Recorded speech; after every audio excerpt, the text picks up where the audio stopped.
Yeah, I am super stoked. I got to collaborate with Heather the other night. It was much needed. I mean, it's hard to it's hard to beat getting your hands dirty with somebody you love. Hi. Hi, So we made a little bit of a mess here the other night. we did. um, Actually, I like it to be messier. really? Yes. That's surprising. I just feel bad doing artwork on your floor and not helping clean it up. Well, it's a weird thing because in general, how I like order. Like in my surround, I get a little stressed out if things are too cluttered and whatever. But I don't. I separate studio mess with that. Studio mess, I feel like is sexy. I like it. Makes me happy. Like I worked there, so if this was a mess from something else, a different type of project, laundry or gift wrapping or something, like I would have never left it. But I mean, really, like wax painting? Hmm. Yeah, I'm pretty into that.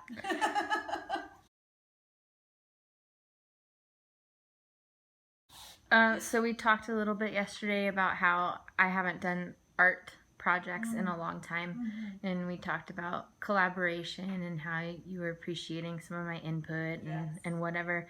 And we've had some pretty significant things happen in life this week. Yes. And then in my life personally. Uh, Forget the mess in the house, right? Sometimes it's the mess in life that the mess in life is what can mess you up or stifle you, you know. Sometimes all we can do is cope. For me, that's making art, you know. And often that's enough, at least in the moment. At least it's something, you know. I'll take it.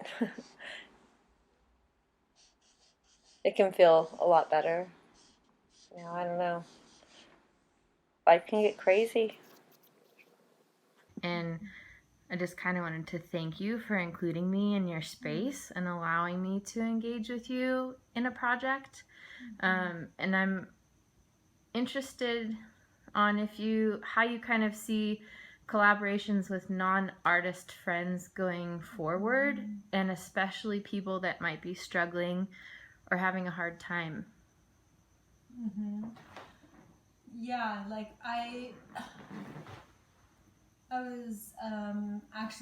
was telling my boyfriend yesterday how much I appreciated my Friday collaboration with you, and I think that maybe especially in the wake of just a hard week, like you're going through a lot. We've had community trauma.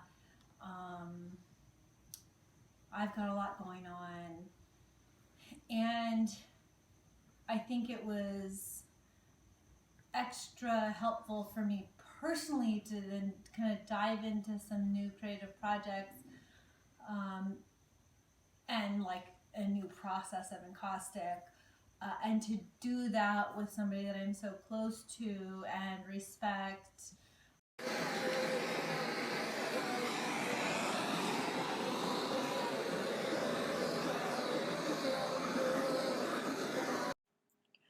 Encaustic is a way of painting with heated up medium that's a combination of beeswax and tree resin and pigment.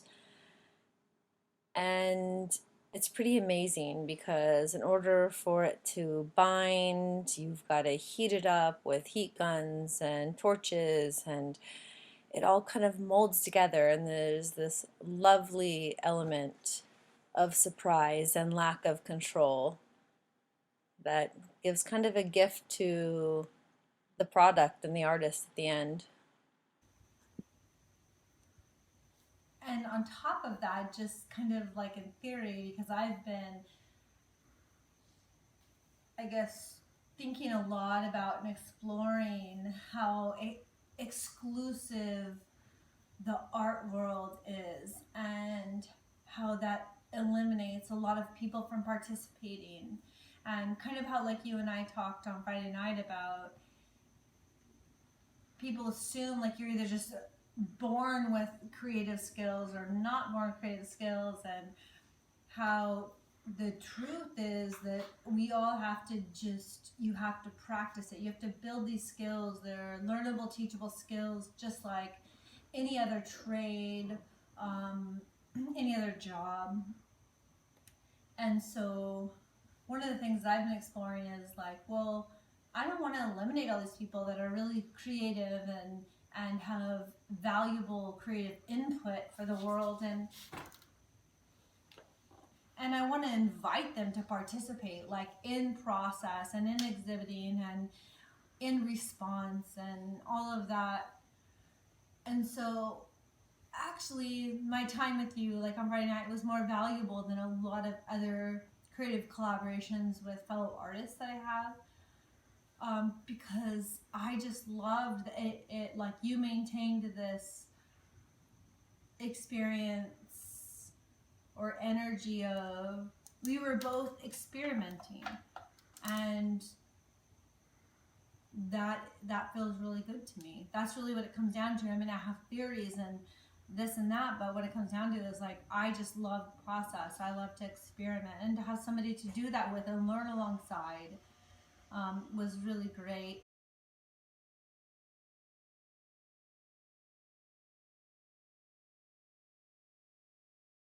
And then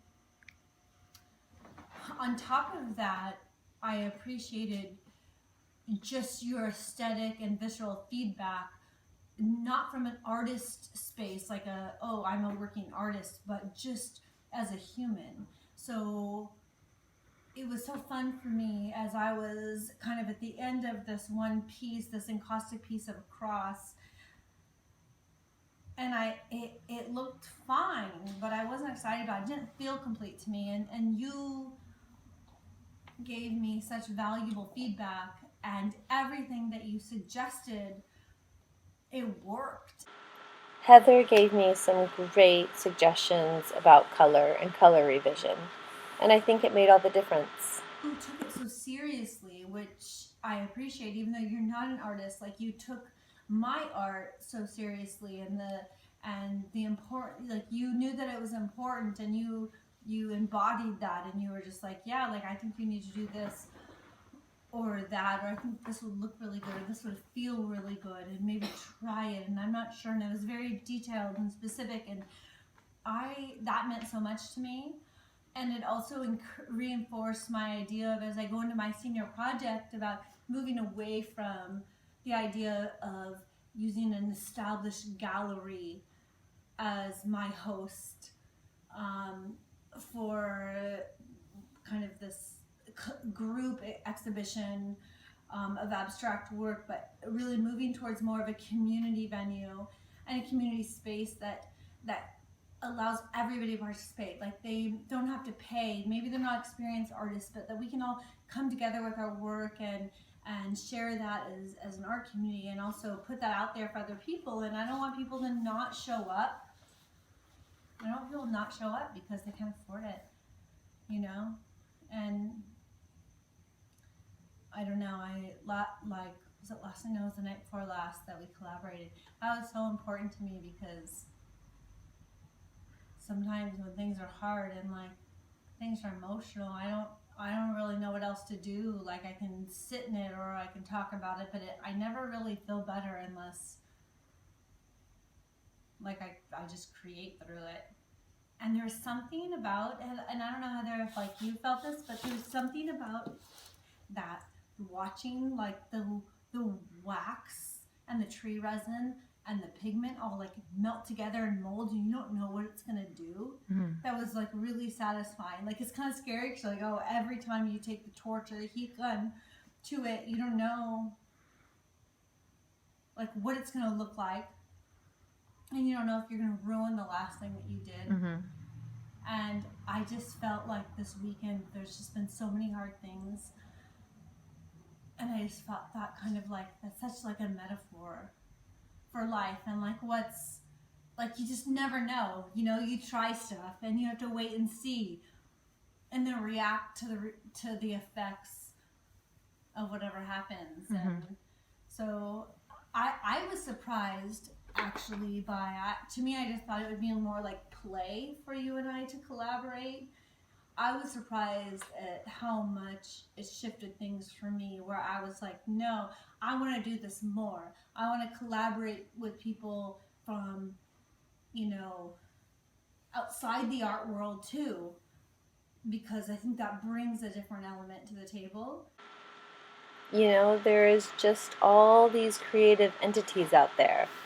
And although I love solo work, just think that all the different combinations of collaboration, like if you got together with this one person or these 4 people, or you know, if these 6 people got together, or these 3 people got together, like what would the creative outcome be?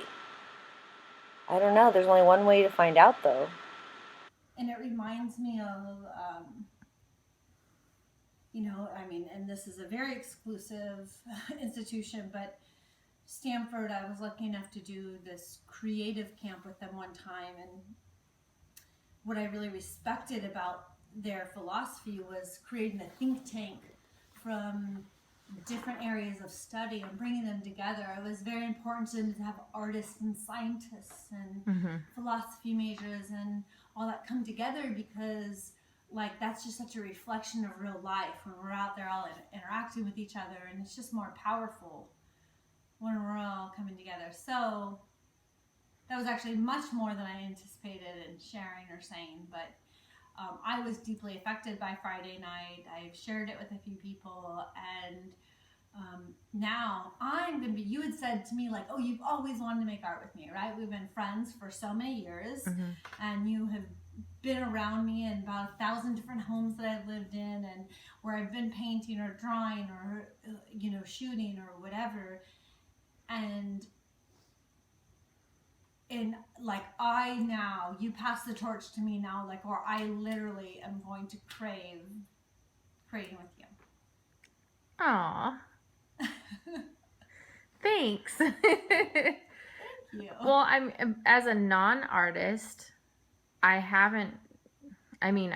studied music, right? So a different type of art. But as far as, you know, producing a painting or a drawing, I have stayed away from it for so long because of that almost elitist mentality. And not that the community is necessarily snobby or stuck up, but it's hard to break into it if you feel like you don't have a natural talent.